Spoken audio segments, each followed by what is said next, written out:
Hello everyone, my name is Christian, welcome to my hobby blog. Today we are doing part 4 of the Withering watch pile. We are focusing on Giallo films. This is our first genre specific video, which I'm really excited about.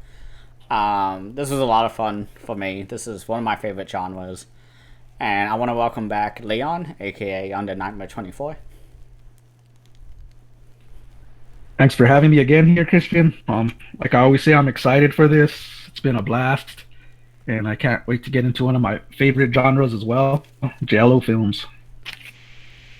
I was just so excited because I had so many choices, and I was like, what do I choose? Because I was really going back and forth on just doing Argento and making that like a whole Argento focused video and just make it like really awkward.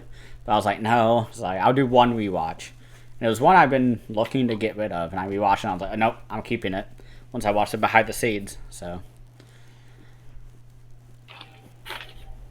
And that can pretty much like amp up a film if it has good special features. It makes you appreciate the film more. I've learned that now that I'm starting to watch the supplements. yeah, one thing that kind of blew me away was that the edition I was going to get rid of is an Era Video release, and it has a booklet. It's one of the few booklets I have from Era Video. That's not the 4K limited. So I opened that. I was like, oh my gosh, I have a 20-page essay I can read. And I was like, fuck yes. And I read it, and I was like, oh my gosh, I get it now. I get why this movie is good. You found the golden ticket in the movie, huh? I did it. Like, I'm always shocked that Arrow discontinues booklets after like the first 600 or 1,000 like units. I'm like, why? It's paper. Just reprint it. It's like I have a whole thing with that, but I don't get that either. but I so I gotta just throw in a tangent here to follow up on the last video because I didn't get any complaints about this, but I'm very ashamed of myself because I was talking about the Takashi Miike film Shinjuku Triad Society. I was like, yeah, if you've seen any of his movies, you've seen it before. It sucks, but it's not bad. This, that, and the other. And then I did some research on it because I was kind of like, I wonder. Because, like, he has so many movies, but it's the first movie he's ever made. So, Wow. I was like, oh, like, so framing it that way as his first directorial debut, I was like, okay, yeah, that's pretty good. It's a pretty good movie. Like, I mean, it's no like Night of the Living Dead, George Romero's first movie, but like, it was really good. Thinking about it from that lens, but I'm not gonna readjust my ranking. I don't even remember what I watched for my Era video, but I just want to throw that in. It's much better than I thought it was once I found that out and started doing research. He remade it a couple times, and that's why it was very familiar, so yeah. I just needed to clear the air on that, on my controversial opinion that no one called me out on. So I'm holding myself accountable. I don't know too much on Miike, so I couldn't call you out there, but like you said, it's his first release. He's got to get cut some slack automatically for that. So for those who don't know, Giallo is based off of like That's fine, that'll work, 1940s or 1950s Italian pulp novels. They were the books themselves were yellow. That's where the name Giallo comes from, or Gialli. That means yellow in Italian. And so in these novels, it was always a murder mystery. It was always like sometimes there was supernatural elements, but for the most part, it was just a murder mystery, like 100-page maybe, like novel. Like you could read it in an afternoon. But where the film genre came from of Giallo is that in the 60s, which I'll talk about with my film, a certain movie came out where we got, more erotic, Giallo, Gialli type of stories. But we also got a murder mystery that had the same type of murderer, which was the black-gloved killer. And you have very gruesome deaths. You have very experimental psychedelic kills. I mean, the obvious one is to go with Dario Argento, the extreme colors, the very vibrant colors, the people ripping someone's chest open and beating the beating heart, or and stabbing a beating heart directly, Suspiria. It's like really bizarre. Like, why did they put the trouble through of like breaking the chest open and stabbing the beating heart? Like, it's all those type of kills, strangulations, decapitations, all that. Like, and a big one is that the investigation is always done by a foreigner. Someone comes into town. Oh no, they witness a murder. They don't catch the suspect, and so they start investigating, and the police are no help. Most of the time, the police are in on it, and so that's what the genre really is about. I mean, the top directors are Mario Bava, Lucio Fulci, Dario Argento, Sergio Martino, Umberto Lenzi, No, all those. So, did I miss anything? got Roberto Bava. Roberto Bava. Hold on. Yeah. No, pretty much got it. So, Interesting. you went first last. No, I went first last time. So it's your turn. I want to know what your review was. I've been dying to know what All you've right. been watching on Giallo because we both love it. So Yeah. Well, I'm gonna put the worst one out first, but even though I still enjoyed it, parts of it, but this is the least favorite out of the bunch. So it's gonna go to the Forgotten Jelly set from Vinegar Syndrome, Volume 3. Ah, there's a surprise. No. uh, it's going to be Crazy Desires of a Murderer. oh wow, And this is a 1977 Giallo directed by, I'm going to probably slaughter the name, Filippo Walter Ratti. I'm pulling my copy out. I looked him up, and he's pretty much, he directed a lot of erotic films from the 70s. Kind of like softcore porn films, stuff like that. That's all I could find on him pretty much. But yeah, this Giallo, it starts off really interesting. I mean, the music's pretty good. You have a girl that's pretty much coming back home. She's traveling the world. She has a rich dad. They're going to this villa, this real expensive place that her dad's rich. He's loaded, and they have a bunch of like antiques and art inside the house. And pretty much, she's bringing company, her friends and all that. And her dad's pissed. He like don't want anyone there. He's like this old man on a wheelchair. But and there's something fishy about this friends that she's bringing. You start to find out they're involved in like a drug ring, and they're pretty much in debt. They have like a pretty much a drug, how could you say, organization that's after them. They owe money, so there's a purpose. They're going to the villa. They want to pretty much rob her, get money. So you're out of way, get like this crime story. It turns into like a Euro crime film for a while, which was strange. And you see like action, and it's pretty much these girls. They start to party inside the villa. They're there. And there's about 3 girls and 3 guys, I'd say. And I mean, they're partying, and this is where the sleaze picks up. This was probably where I said the sleaziest Giallo was this film, because you have like a lot of girl on girl, and then you have like couples swinging. It's like real odd.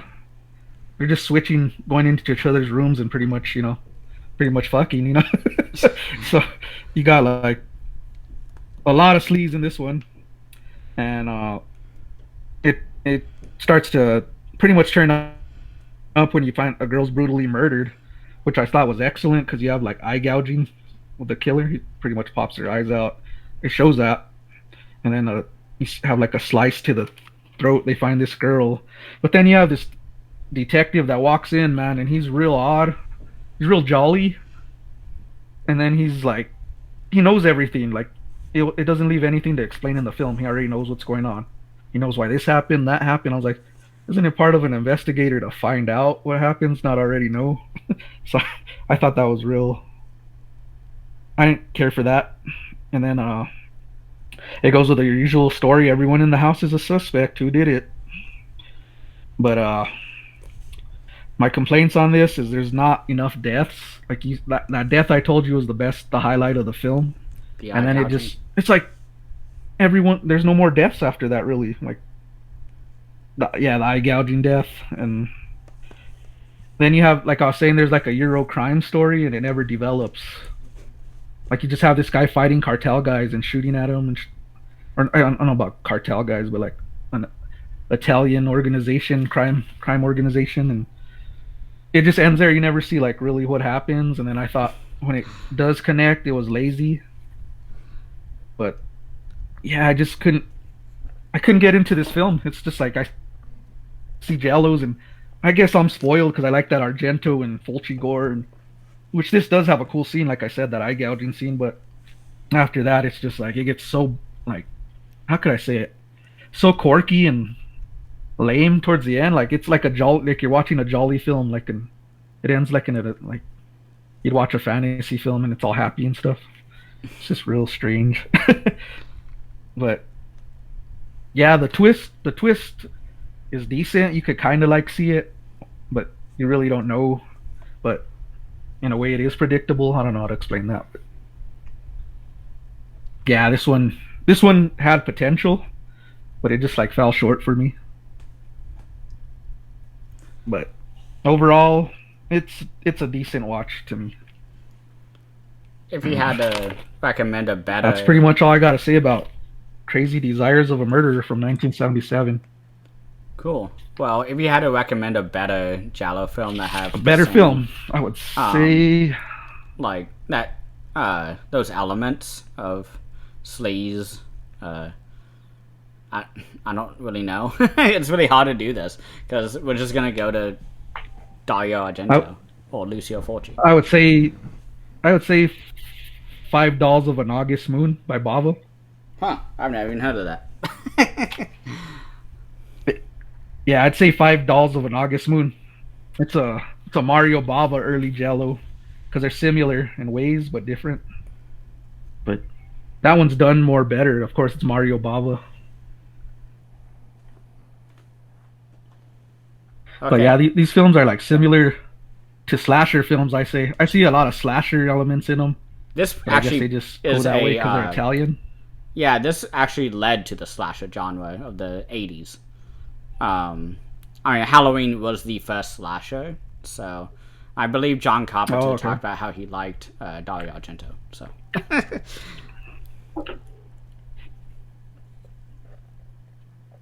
Mhm.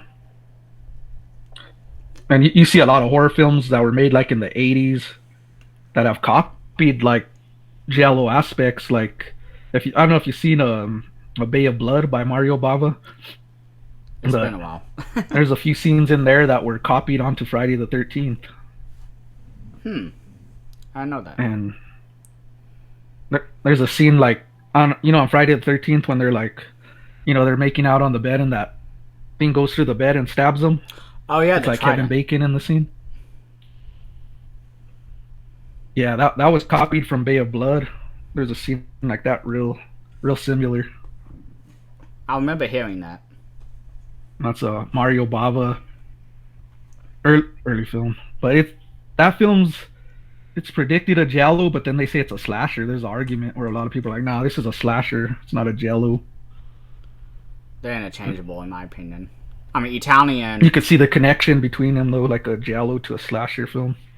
Yeah, because for me, what differentiates between a slasher and a Giallo film is if it's Italian made. I mean, it's an Italian word, Giallo. It means yellow. It's based off of the pulp novels, Yeah, the crime novels that were yellow on the covers because it was easy to find at the bookstore. You just pick it up. Oh, I know this is gonna be fun.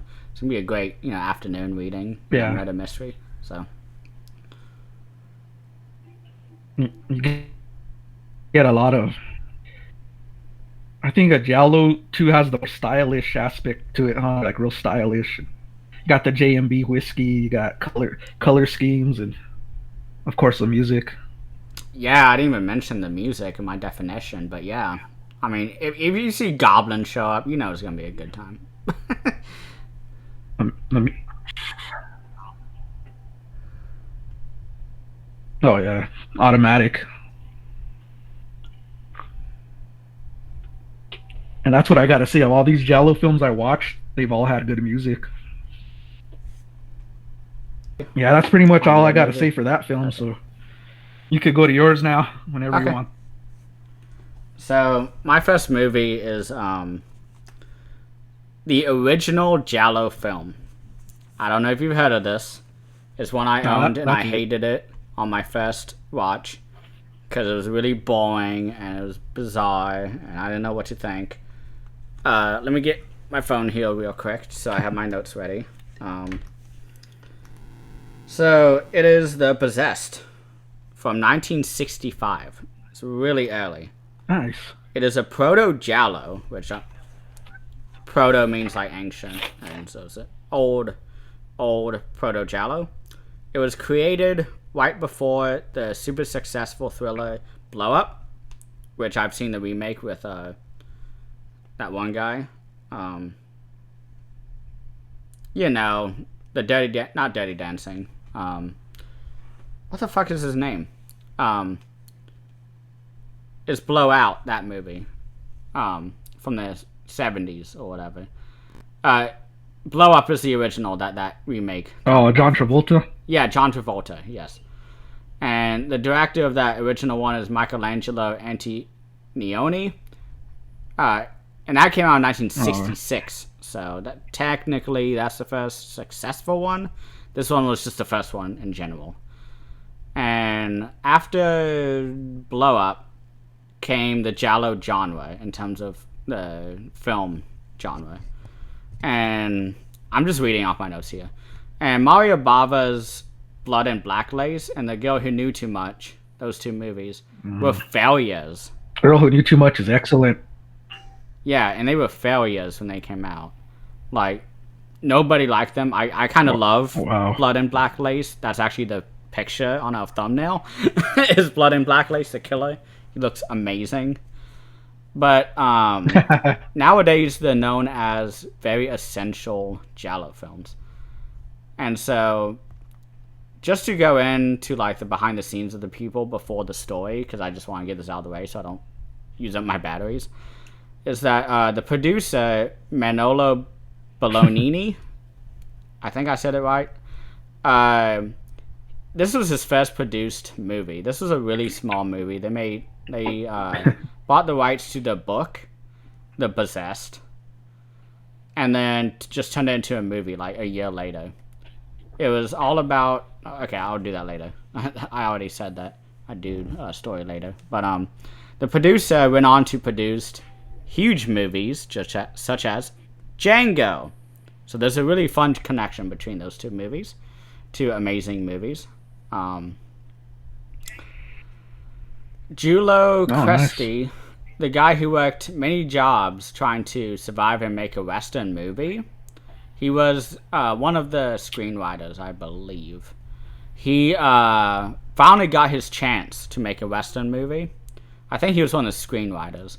And he made the second Django movie, Django Kill, which is really bloody and amazing, I've heard. I haven't seen it.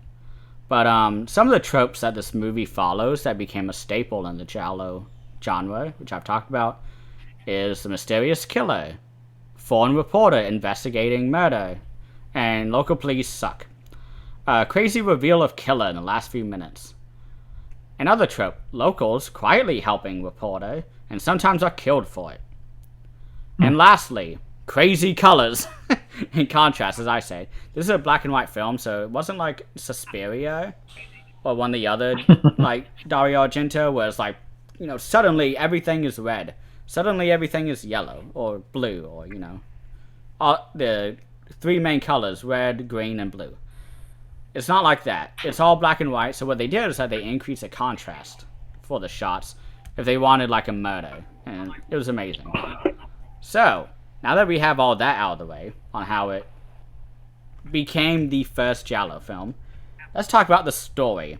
So the story is from a book from acclaimed literary figure, as it says on the back, Giovanni Camiso. He wrote a book all about mysterious killings in a mountain village, and I think the Alpines, some major mountain range in Europe. And all the villagers were nice people. Nobody ever got in fights, and slowly but surely these murders started happening. And finally, as they were making this movie, it was revealed who the killer was, the real life killer of this serial killer business. And they were like, let's make a movie on that. And the journalist who went to the town in real life and did the investigating, where the cops were getting paid off actually to not investigate, they discovered who the killer was, basically. And they wrote a book about it. And that book was rewritten in a narrative fashion. So it's dramatic and crazy and this, that, and the other. And that book was adapted into this movie. And it's the same story. Reporter shows up to town, investigates murder. There's a couple changes here and there, and they talk about in the essay, which I hella recommend. It's a really interesting essay. As I said, I hated this movie on my first watch. I knew nothing about it. But now that I read that essay, it's a 30-page essay. And it just, everything I've said so far is from that essay. I didn't know any of this before watching the movie. I maybe got a couple tropes of the mysterious killer. Wow. But, this movie kind of blows me away in terms of the context that this has in the genre. It's not a good movie. You gotta go into it with research. You gotta know what this movie's about, how it is framed in the Giallo genre. But once you do that, this movie's really interesting to watch.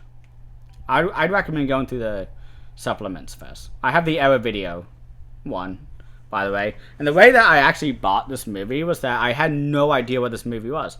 I was looking for the 1980s film The Possession by the Eastern European director. That was all about body horror at the Berlin Wall. And I ordered this. I was like, fuck yeah, I'm gonna watch it. And I watched it. And it's the original Giallo film that's so fucking boring to watch. The music sucks. It's all piano.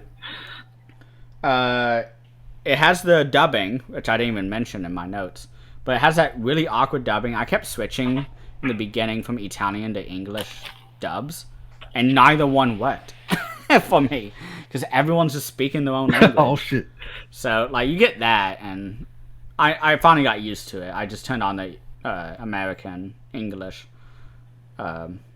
And it got much better after that. But this is a really important film in terms of the historical significance of the Giallo genre. And that's why I chose it, because I was going to get rid of this, and I was like, okay, I'm going to go through the special features. I actually didn't watch any. I just read the essay. It's a 30-page essay. And I was convinced. So, I don't have much else to say. There's some really cool connections to Django, and, Django kills, and Satyricon Fellini, or Fellini Satyricon, which is one of the most significant French films. So, yeah. Any questions? I remember you saying that you wanted to get rid of this. You even told me if you wanted to trade for it. So I remember you not caring for it on your first watch. But yeah, my question is how's the killer? Is he pretty unique in this, or is it pretty much run of the mill? It's just like Deep Red. That's all I'll say. It may not be a he. It may be. Who knows? But it is very last minute. It has that trope where they reveal themselves at the very last minute. Apparently, in the book version, it is a lot harder to notice. I knew ahead of time watching the movie, but I was still kind of oh, this person's suspicious. Oh, this person's suspicious. There's a lot of scenes of him going to the camera store to develop his negatives for his camera, which is fun. And they find someone creeping around the corner, and it's oh my gosh, we got a crush on this person. It's really fun. So the more I talk about it, the more I kind of like this movie. The movie itself is it's fine. It's very 1960s, early to mid 1960s, boring movie. But in terms of the context, it's this is a staple. So What film would you recommend to be better than this one? Similar but better. Um, Deep Red. I mean, it's about a no Tenebrae. Mhm. Yeah, Tenebrae is the one about the writer, isn't it? Yeah, Okay, yeah. yeah, Tenebrae. Check out Tenebrae. That's a way better All movie. right. But I this love movie, I Tenebrae. think, is really interesting in the context, as I said. So Nice. Probably gonna look to pick this up if they have like an arrow cell, that's something when like I that. got I'll it. probably pick it up. No way I was paying full price for this. That's interesting. So it's the first ever Giallo that was Yeah. made. A year later, Blow Up came out, which was like it's on Criterion actually. I don't own it yet, but I've seen the John Travolta remake, which is Brian De Palma, I believe. That one's amazing. That's the one I was thinking of. That one's great.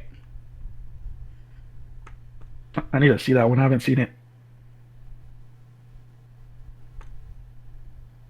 So that's all I have to say on it. Do you want to go next?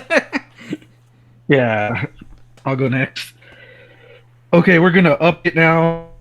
This one I did enjoy a lot, and this is a Giallo from Cauldron Films. They're actually a new film company that pretty much owned by Diabolic DVD. Hmm. They put out about I think 7 editions, and I have them all because I'm trying to get these ones. I didn't realize they And they did could be that. hit or I miss. need to go buy them. Yeah, they're real cool. They make like Giallo films, but from the modern day, but they're made like old style. I want to get Mahakal, So, which is the Indian ripoff of Nightmare on Elm Street. oh man, that film is like so bad. It's good. Like I was laughing through the whole film. But yeah, this is 1972's The Crimes of a Black Cat, Never heard of it. I want and to this hear is about this. directed. This is directed by Sergio Pastor. I probably slaughtered it. Pastor. And this is another dead director that I have to talk about here. Died in 1987. Was the last director dead? And Is he still living? you know what? I'm not even sure. I think he's still living. Let's hope, because so far I'm not sure on everyone that. in all your episodes have been dead. So I hope you didn't touch I know. Dario Argento this episode. No, he's safe. Uh, yeah, he directed a lot of Italian films in the 70s and 80s. There's like a whole list of films, and they're all written in Italian, so I didn't write them down. But I'm gonna start off with love the music in the film. You're gonna hear that a lot. But yeah, this is basically about this guy. He's this Giallo reminded me a lot of Cat of Nine Tails because you have like a blind guy on here, Anichi, Oh, but he's Ichi pretty much Giallo. he's pretty much at a yeah, he's pretty much at a restaurant. He overhears this conversation, and it's real suspicious. You have a girl pretty much like kind of scared. She's talking out of fear, and he's blind, but he has these excellent senses. And as he hears this girl walk out, it's like this. Is it a girl or guy? You don't know. Walks out with like a kind of like a Red Riding Hood outfit, but it's a white one, It's like, don't look now. and walks out of the restaurant. Yeah, yeah, like that, but white. And he starts to do his own investigation into it. He starts to unravel more stuff, and as this is happening, you have these pretty much these girls getting murdered. They're murdered like real unique because you got like they're killed by a black cat. It just scratches them and they're dead. And it's strange because like one of the first victims, they can't even confirm it's a murder. So she died of a heart attack out of fear. That's the entire So movie it's like I talked it's real about bizarre. on Like the the Era video about the Meiko Kaji, the blind woman's curse. That was the entire plot of that. yeah, So I need yeah. to go watch this. It's exact. It's like the yeah, and it's you got this guy. He's like a playboy. He's a photographer. He owns a company, and he's having affairs on his wife. And it turns out the first victim is actually one of the girls he had an affair with. So he's right away the suspect, and you do get a little bit of TNA in this film, not much, but pretty much the kills are really unique. They're not gonna be like gore, gore filled, kind of like Argento or Fulci, but you're gonna get some pretty unique kills. Like I said, it's with a cat, and then you got a killer just in the background just watching. He has the black coat, black gloves, whatever. He or she, I don't know what it is, but uh, yeah, this one's real different because you got this guy, you got the investigator trying to figure out these murders, but then you have this blind guy I'm talking about. He's just investigating it a whole lot better than the investigator is. He's putting him to shame. So this guy's like, he's a little bitter. He's like, this is my job, and this guy's out, outworking me here. It's So, a trope of the whole genre. yeah, no. Get used to it. As these kills continue to happen, yeah, pretty much. You got this girl with the, like I said, the white Red Riding Hood outfit, whatever. It's not red though. She's the main suspicious person also, and you got him tracking her down because she's connected to these murders. But he finds out that she's actually like a heroin addict, and she has a black cat. So she's right away like, you're like, okay, there's a killer, but it takes a twist where it'll just leave you like, a whole nother direction. But I'm gonna say this has one of the best kills I've seen in a Giallo. It has a girl in the shower. Well, we've seen this, but she's cut with the killer with the black gloves and razor, but it shows like the razor ripping through her skin. You can just see the flesh just getting torn apart inside the shower scene, and then the whole shower scene just goes red, like with blood all the way down. And then this blind guy gets back and just finds the whole body just butchered up in the middle of the living room. So there goes my highlight on the gore, pretty much. And I have on my notes on my notes, this main blind guy turns Ichi, so because he's real skilled and he's blind, right? But yeah, it has a real intense scene. There's a scene where the killer's tracking he got Ichi up. There's like the killer's after this. He leads this blind guy to like a scene where it's like a construction site, and there's like a bunch of holes everywhere, and he's like playing with them to throw them in the holes. And this guy's blind, so it's a real challenge. He's going over there trying to dodge stuff with his cane. It's real intense. But yeah, I'm gonna say overall, this is a pretty good one. I'd recommend it, and it has a pretty satisfying ending as well. Good twist, but I'm surprised I hadn't watched this because I owned it for a while, and I finally got around to it. So thanks to the Withering watch pile, I was able to watch this one finally. I forced you at gunpoint. At gunpoint. Well, at knife point. I was like, more, add another gun. But yeah, this one's a gem. I would recommend picking it up. It's Crimes of a Black Cat from 1972. Quickly pulls out my phone so I can write that down. Like I said, it's coming from Cauldron. They're owned by Diabolic. They're putting out their own films. So I'm not even gonna ask if there's a better movie because it just sounds great. So yeah, I have really no questions. As far as a Black Cat film, this one is probably my favorite. I'm not gonna lie, that I've seen. Great. It's my turn, right? Yeah, your turn to go. So this one I actually have not as much to say as my last one. My last one was actually a really long paragraph. But this one I don't really have much. I have like half of a screen on my iPhone in the notes section, so that should tell you how much I have. But this is kind of the next up in terms of history. It's 1972. It is Sergio Martino's All the Colors of the Dark. My first watch. Oh, nice. I have been dying to watch it. I got it in the most recent Severance sale. That was kind of like my Giallo haul, basically. But this movie was basically Rosemary's Baby. And I'm holding up the Criterion edition of Rosemary's Baby. This movie was 1972. Rosemary's Baby is 1968. They both deal with devil worshippers stalking the main female lead and slowly killing people.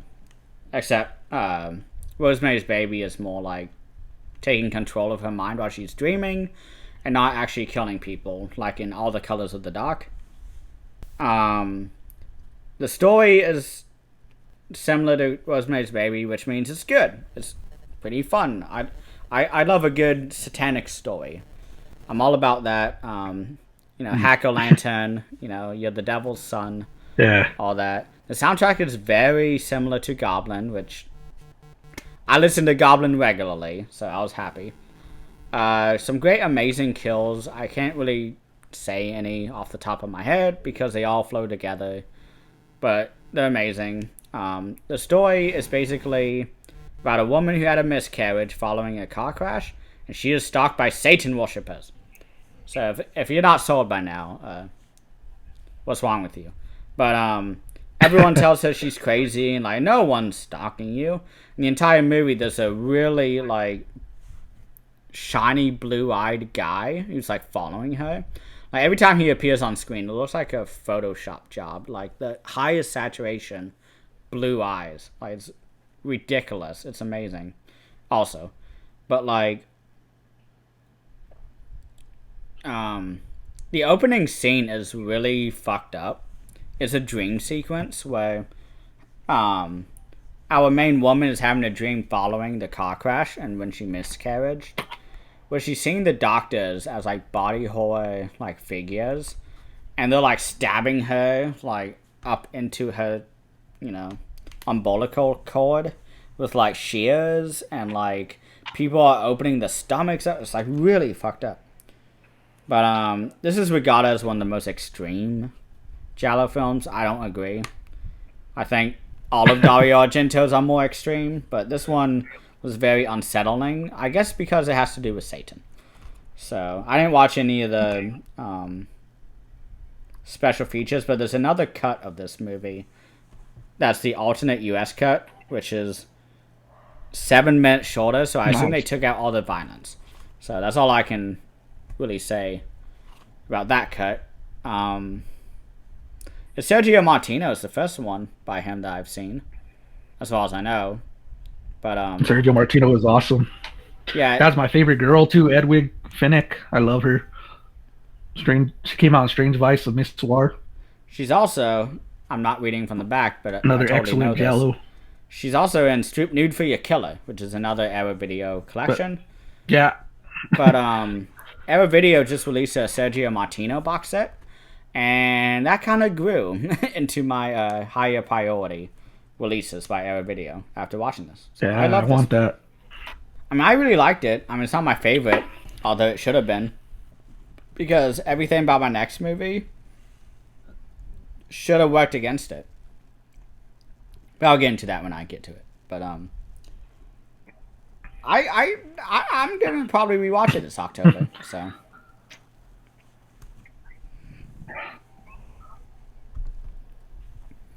Yeah, I like this one a lot too. It's not my favorite, like you said, but I really enjoyed it. I'd recommend Strange Vice of Miss Ward. That one's a better one. that's a 7 one, because I know I have that on my wish list in the 7 section because everyone kept telling me. So Yeah, pick that one up. It's awesome.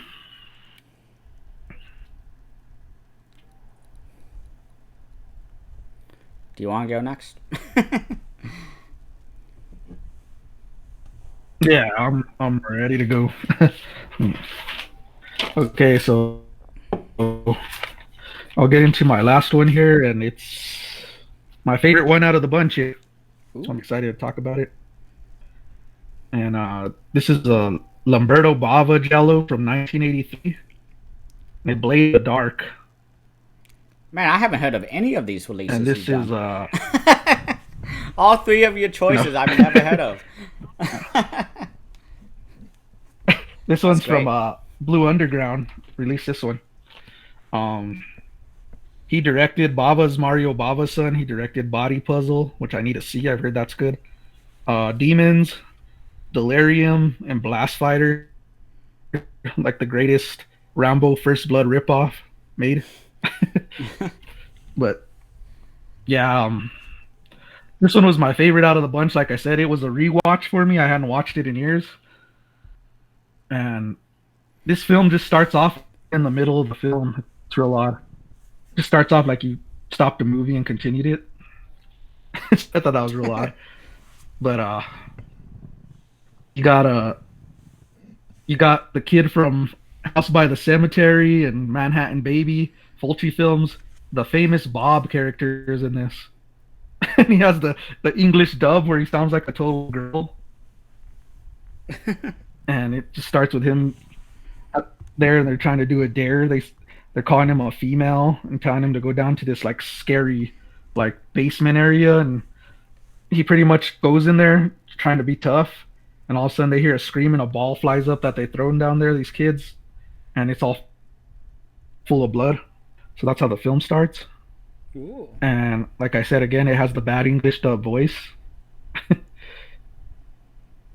And okay, so let's get into the film. We fast forward years later. You got a music composer, and he's pretty much working. He makes music for scary movies, so the music's real haunting and creepy in this film. But anyways, you got him. He's working in an isolated villa, and he's making working on music for a film, like I said. And the setting a lot reminded me of Tenebrae in this film. I don't know why. I guess like the huge glass windows that are in Tenebrae are in this film as well, where you could see like the whole house pretty much inside out. You got a lot of random attractive girls just showing up at this villa, pretty much flirting with him. So he's one lucky guy in this film. But then it turns out that he has a wife, and she shows up. And as this wife shows up, the first girl that was flirting with him ends up missing, and he finds like a blood trail. So he's right away assuming something's wrong. And she's killed. Spoiler alert: she's killed right away. But the wife's jealous. She leaves again, saying that she has to go do like an acting job somewhere. So he's stuck again alone. And this one has some gory kills in it. I'm just gonna let you know. There's some. The kills are done with a box cutter in this film, and Ooh. you just Just like see it Tenebrae. getting ripped through like faces. Yeah, just this is like real identical to Tenebrae. Um, you have a kill where it's just getting sliced through her whole like lip area and face, and you could just see the skin getting peeled off. I thought that was awesome. Uh, Pretty much the horror film this guy is working on comes to life in this film, so it turns into reality. Has something to That's do with just the like film, Tenebrae. and When his book deaths are yeah, happening. there's a lot of Jesus. Tenebrae in this one. Like, but yeah, you have this real. I guess it. You have a person that lived in the house before. Her name's Lisa, and there's a real like suspicious situation that happened with her that leads into the plot of these kills. They're trying to figure out who this Lisa character is, her history, and this guy's just investigating it. You see this throughout. He's trying to find out. He believes that there's a killer lurking in here, which people are laughing at him, saying that he's just making too much scary movies and music that it's got into his brain. But in all reality, this is really going on. And you see him pretty much try to. I mean, another random girl shows up in a bathing suit. She's swimming in a swimming pool, and you see the box cutter blade just in the middle of the swimming pool. And then how she swims for it, gets it. You know that's going to be her fate later on, is with that box cutter. So it's just leading up. But then it switches, and it got me off guard. But there's a real brutal kill in this one as well. And the killer's real menacing. He reminded me a lot of, how could I put it? Maybe Psycho. Hmm. I'd compare the killer to. And Norman Bates. yeah, that's what I'd compare the killer to. And I just thought everything was excellent, the twist, everything. But like, like you said, and I said, it's a lot of Tenebrae. in this film inspired. I mean, from settings to story wise. But yeah, I really like this one. This is like one that I think should be talked about more. That isn't. I feel it's underrated, and I would put it up there with him, but it's not as good as the classics. But I think it's right. This would be in my top 10, I'd say, of Giallo films. Hmm. Mm. The music to, like I said, the atmosphere, the setting's real nice. It's like this isolated villa, and you got all these characters showing up. You got like a, what do you call it? Like the garden man. That's real. He has porn mags in his room. Just a bunch of naked girls pinned up on his wall, and he's like real awkward. He's looking. There's girls that show up in, like I said, in bathing suits and skirts, and he's like looking at them up and down, all pervert style. So you right away think, well, this guy's a suspect right away. It just leads to that, but then it goes in a whole nother twist. I can't give away, but yeah, this was my favorite. I highly recommend it, from the music to the setting to, like I said, the kills. This one won't disappoint. I didn't do too much. I didn't get much supplements on it, which there aren't many on this because I have the DVD copy, and there's not much. You have an interview with Berto Bava, and that's about it. But I know there's an upgrade Blu-ray to this, but I haven't got it. I still have the DVD. But man, you want to see some brutal kills? Watch this one. Nice. That's pretty much all I got to say on that. I feel like I had all the seminal, each step of the genre here. Because I have a 60s, a 70s, and a 90s film. So. And you have stuff I've never Got heard it of. all, yeah. I got 72, 77, and 83. Nice. So You're a lot more less spread out. You're a lot more concise than mine, which is just everywhere from the beginning all the way to the end. So I wish I would have a 60s one.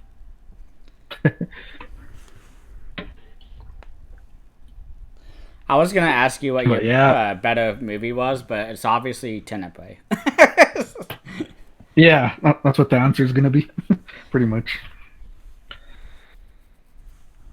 It showed me a lot of Tenebrae in this one. You even got it by me talking about it.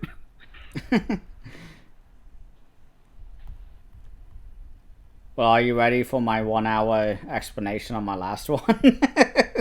Let's do it. I was scrolling through my notes and Let's like, get to it. have you ever been on the internet and you scroll up on your phone and the text keeps going? That's my notes for this. Yeah. Oh man, So that just happens to me when I'm reading an article. yeah. Oh, go ahead, sir. So this is a recent pickup on Severin, I guess like 2 or 3 months ago. It's a Dario Argento presents, not direct. Wax Mask. It's really hard to say for me. Nice. A film by Sergio Stivaletti. Story-wise, it's just a remake of House of Wax. That fucking word is really hard for me to say for some reason. House of Wax with Vincent Price. I got you. Everyone has read the book in middle school, so we don't need to talk about the story really. But let me just do all the behind the scenes because that's where all my notes are. Dario Argento basically wanted to produce a Lucio Fulci movie, but by the time that they finally met in person, Lucio Fulci was dying of like severe diabetes. So he was like, "Oh well, I'm done filming like movies. Like I'm done. I'll produce with you." And Dario Argento and Lucio Fulci were like shopping around a script that they wrote together. Lucio Fulci actually did the first draft, and then they started working together on like the second, the third. By the time they got to the fourth, they found the director, and his name was, I just had it up, Sergio Stivaletti. It's his first movie that he ever did. Oh man. And he actually was handpicked by Dario Argento and Lucio Fulci, and he was a collaborator actually, and everybody in the business hated him, the director of this movie, Sergio, because it was seen as Lucio Fulci and Dario Argento stealing ideas from everyone. I didn't know why they said that, but they said that in the interviews. So they were like, yeah, no one liked working with us. I was like, okay, it's noteworthy.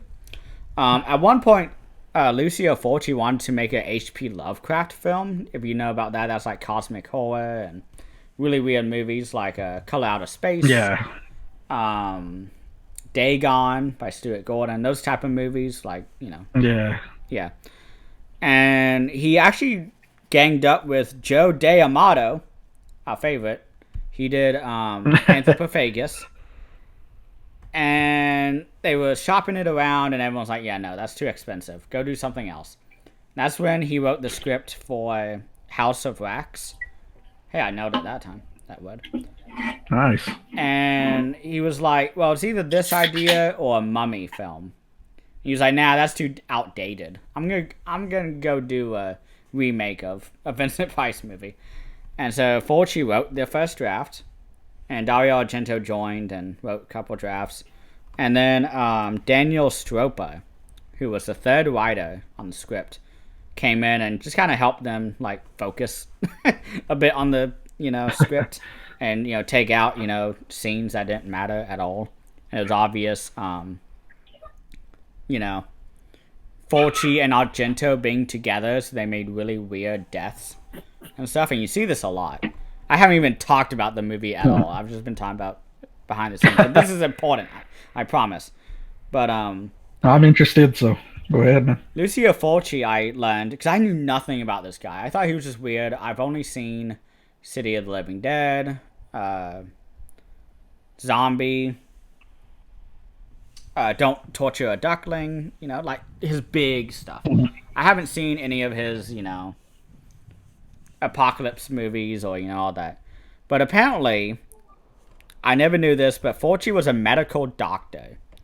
So now I understand why all his deaths and kills was so fucking disgusting.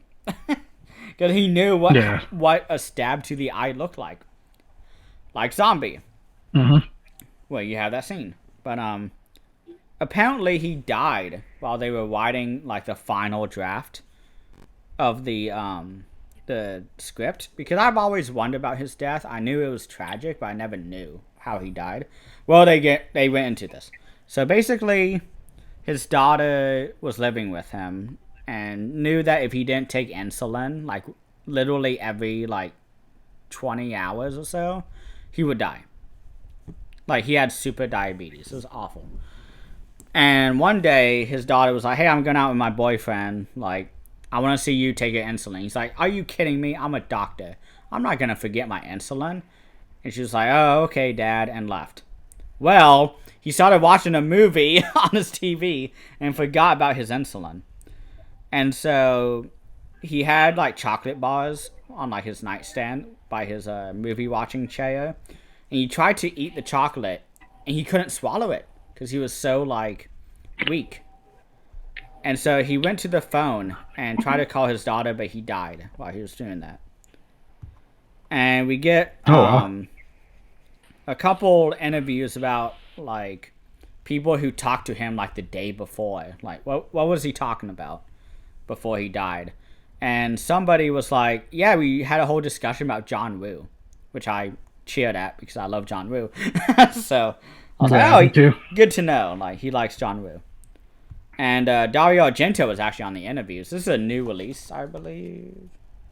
I have the slipcover, so it has to be newer. 2019, so it's not super old, but like a couple of years ago. So. Yeah, just a year and a half, 2 years. But Dario Argento talked about his reaction to Lucio Fulci dying. And he was like, yeah, I felt fucking awful. I was depressed. I wanted to quit the job. Because it was him and Fulci as the masters of Giallo. And he was like, I didn't want to be the only one. Huh? The two maestros right there, man. Yeah, and like once he died of a very preventable thing, which his daughter didn't even come on and talk on the interviews. So I'm sure she still feels fucking guilty. I don't blame her. But Dario Argento was just like, I have nothing good to say about this movie. Like, I just have bad memories because my best friend died. Like, once we finally got back together, you know, after all these years of bitter hate towards each other because we kept stealing each other's movies and making them. And finally we just made up and decided, hey, I'm going to produce one of your movies. Oh, I'm too sick to make a movie. You know, this, that, and the other.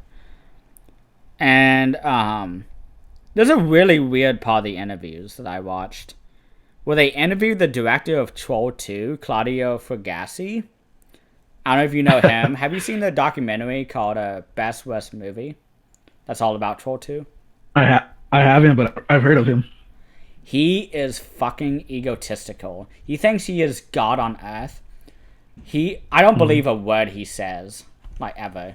Because the entirety of that documentary is him saying, I was making a serious American horror film. And everyone making fun of the movie. All the actors are like on like a panel making fun of the movie. And he just waves down the comments like, no, we were making a serious movie. This was impactful. Everyone's like, this movie sucks. Like, Troll 2 sucks. Like, just embrace it. He's like, no, this is a work of art. And he like storms off. Like, he is very like, he thinks he's better than everyone. And for some reason, they're interviewing him. Nobody mentions him at all in this entire fucking movie interview. And at one point, he's like, oh, yeah, you know, Argento went to me. And obviously, I don't believe a word he says about this, or I wouldn't be saying in this fucking tone of voice. He's like, oh, yeah, you know, Argento went up to me and said, you know, Lucio Fulci's final wish was for me to direct, you know, his final movie, you know, this, that, and the other. And I put in my notes, I don't believe that at all. Fucking bullshit. And he says he only backed out because it was too complex. And the budget was too low for someone like him. I said, fuck off, Claudio. Yeah. I was like, are you kidding me? Troll 2 was made for like $50,000. Okay? Yeah. Really low budget. Meanwhile, this movie has maybe 200,000. 4 times as big as fucking Troll 2. And I love Troll 2. But it's not because of the director that's awesome. It's because of the actors who are like, this guy doesn't know English. So we're just trying to make the best movie we can. But like the entire time, Claudio Fragassi, the director of Troll 2, is talking shit about Argento. Like the entire fucking interview. And Argento doesn't even mention him. Like at all. Like, who are you? And he doesn't show up again in the entire supplements. So I don't know what that was. I don't know why he showed up for this interview. To talk shit about Argento and say that it was Lucio Fulci's dying wish for him to direct it. I don't believe that for a second. He's never made a good movie. Yeah. Like, it blew me away when he was like, oh yeah, Lucio Fulci's dying wish. Like, I was like, get the fuck out of here, dude. Like, you are not that important. Troll 2 sucks, filmmaking-wise, because of your decisions. What makes it amazing is the actors. Okay, one of the greatest scenes in filmmaking history is when Glasses guy's getting eaten by the plane. He's like, they're eating her, and then they're gonna eat me. Oh my god. Like, that's a very popular saying in my life is, oh my god. Saying it just like him. It's so fucking funny. And this guy is going around saying it's because of him that this movie's amazing.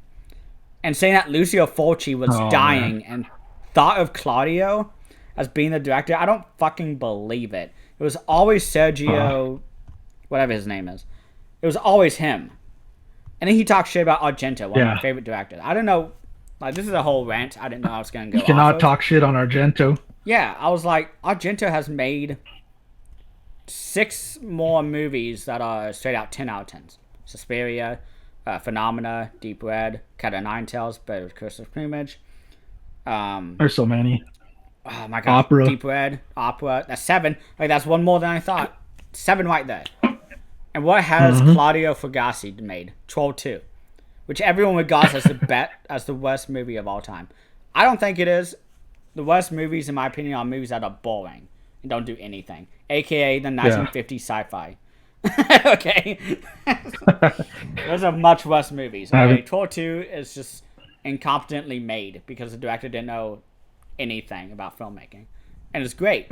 That's where the enjoyment arises Yeah. from. I grew up on those films, so I have a Yeah. joy for them. So like, so apparently He had on the nerve to diss Argento, though, man. Come on. yeah, that's what I was really pissed off about. Like, okay, yeah, sure. Supposedly Lucio Fulci wanted you to be the director, even though they chose a director at this point. Like Come half on. a fucking year they were making this movie. They were just trying to make the script good.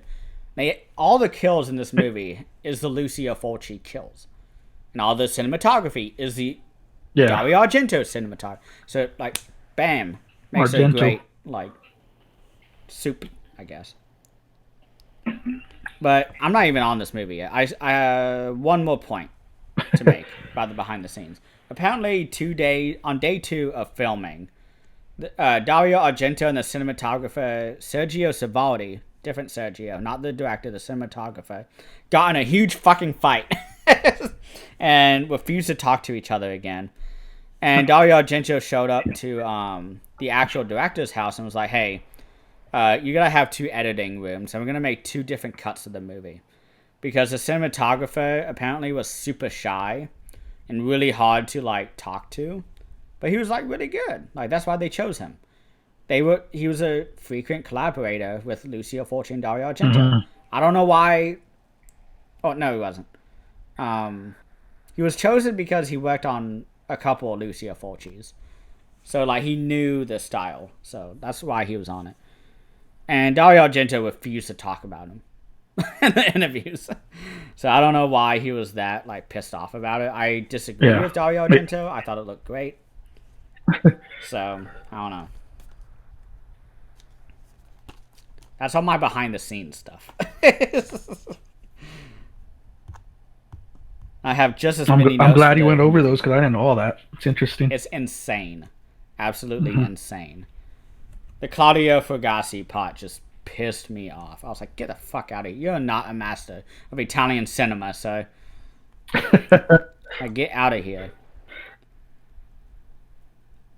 But, Seems like everything went to his head. oh my gosh. Crap. And this was Beginning. after Troll 2, I think. Yeah, this is 1997. I haven't said the year yet, but this is a year after I was born. And they made a Giallo film. 20 years after the height of the Giallo genre. And as I said earlier, this shouldn't have worked so well. Because 1990s, the Giallo Is genre it a was 90s dead. film? It's a 90s. 97. Wow. It shouldn't have Yeah. worked at all. That's real late. Real late. 90s. Yeah. That's when Argento and was past his prime, way past his prime. Oh, yeah. He was making Dracula 3D. Which nobody liked. Well, actually, Daisuke Beppu loves it. Yeah. But he views it as like a very campy, like awful movie. So he said that, and I sent you the Dario Argento ranking list that he did, and he was like, it's really terrible, like in terms of serious Giallo. Yeah. If you view it as like really campy and awful, you're gonna have a lot of fun. It's a lot of fun to drink beer too. And I was like, yes, that's what I like. There you go. That's all you gotta hear. But let me go into the movie itself. Now that I've spent 30 minutes talking about the behind the scenes. All right. I enjoyed that rant right there and that.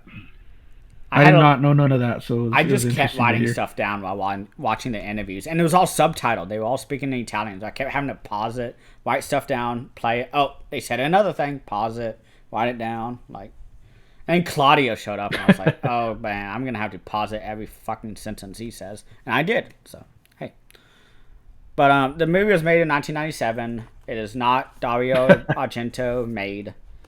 He was barely involved. Apparently, he showed up on set a couple times and like hated it. Got in fights with the cinematographer.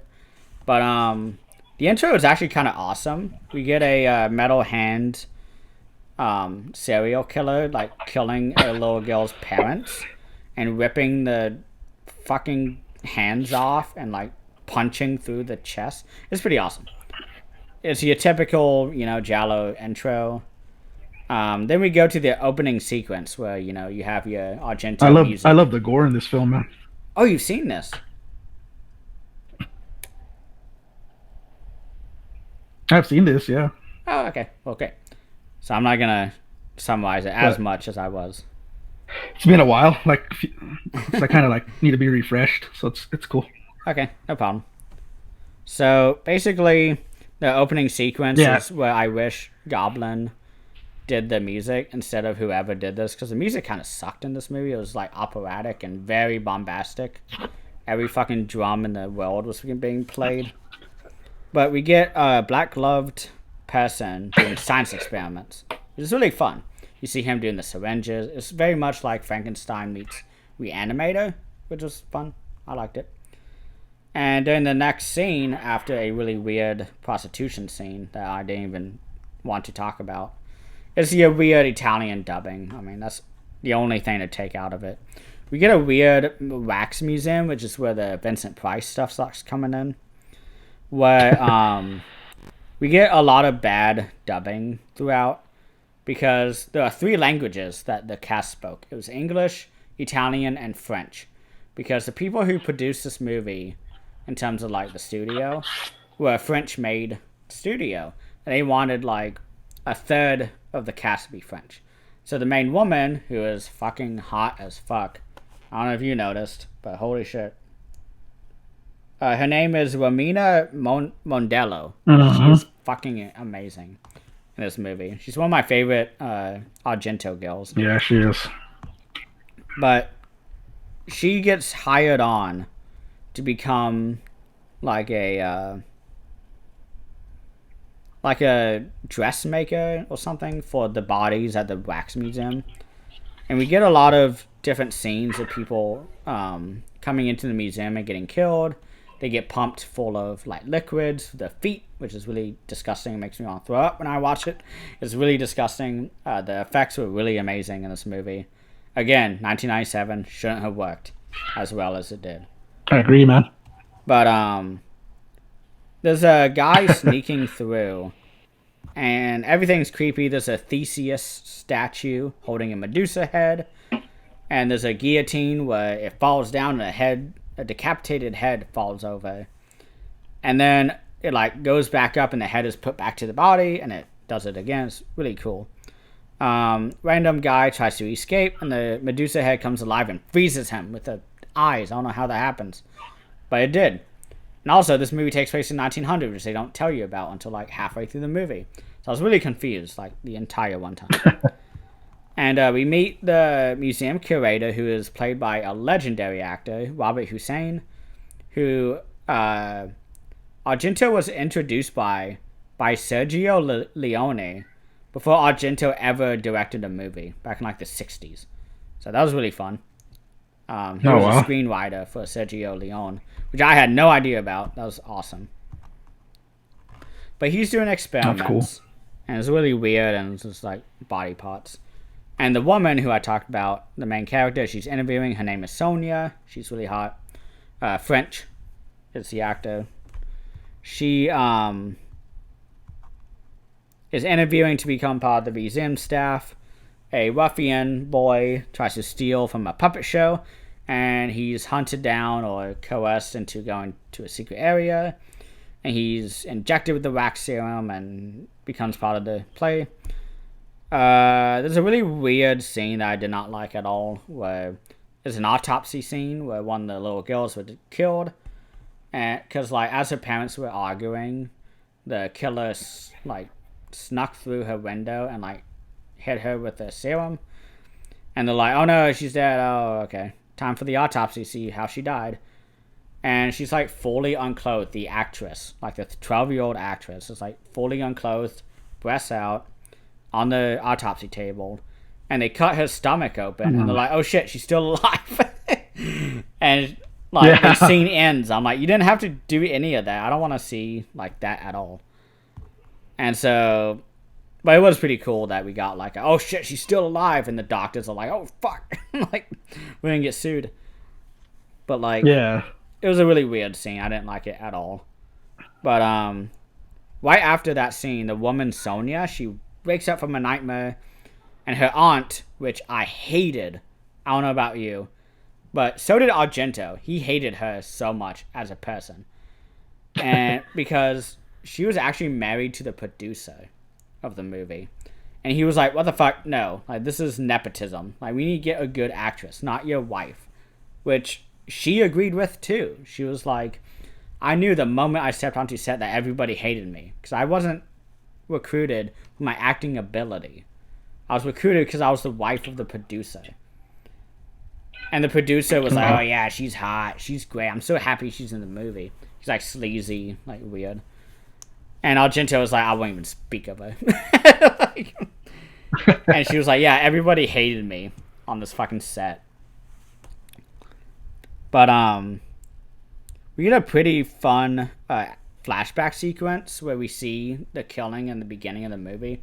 I guess accidentally said that it was showed in the beginning, but we see the aftermath. And we get a flashback later about the actual killing that the little girl sees. I'm not going to reveal who it is. It's probably really fucking obvious at this point. But there's a scene of them preparing one of the victims of Jack the Ripper, I believe, where they're like plugging in hoses and like syringes to the woman, like turning her into a statue to be stabbed by a Jack the Ripper corpse. It was like really awesome. And we get her blood being suctioned out of her body, and she shrivels up like a raisin, which was awesome. Like all these little things like made this movie really good. It's 1997. I'm older than this fucking film. A Giallo film, okay? Not just any film, a Giallo film that reached its peak in like 1978.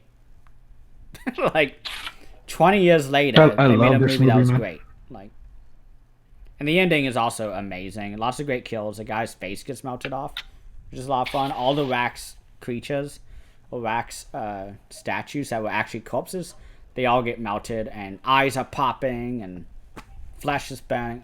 It's amazing. So that's really all I have to say about the movie. It was more about the behind the scenes stuff I loved. So nice. Very House of Waxy and Vincent Price style. It's a remake. I mean, they were pretty open with that. It was just a remake, but with Lucio Fulci kills, and it was awesome. So this is my favorite movie. And the fact that it beat All the Colors of the Dark, a classic Giallo film from the height of Giallo, like, again, it shouldn't have. That's impressive. So there's no better movie, so don't even ask. Yeah, yeah, I love this movie. I'm a sucker for like those wax museum horror films. I love all of them. Oh yeah, same here. Why? It looks very lifelike.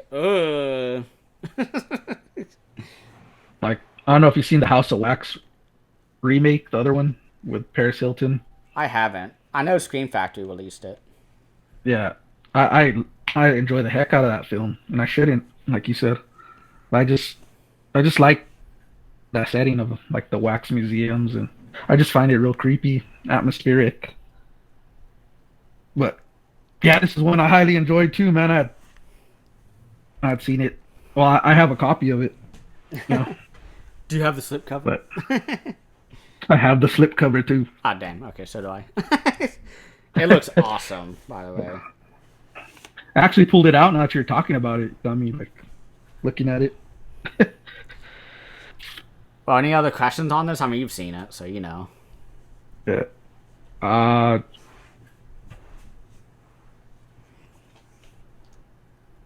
Pretty much you explained it there. I was going to ask you the kills, but I heard you saying how satisfying they were, which I agree too. Definitely Fulci gore. I didn't know the whole story. You gave me a whole rundown on the extras there. It was a lot.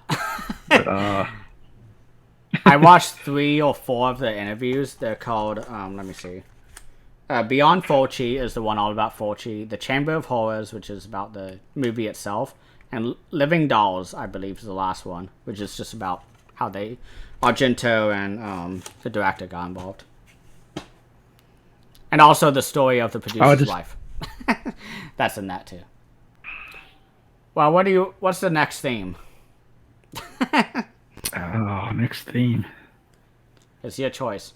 I chose Giallo. So. My choice. Let me think, man.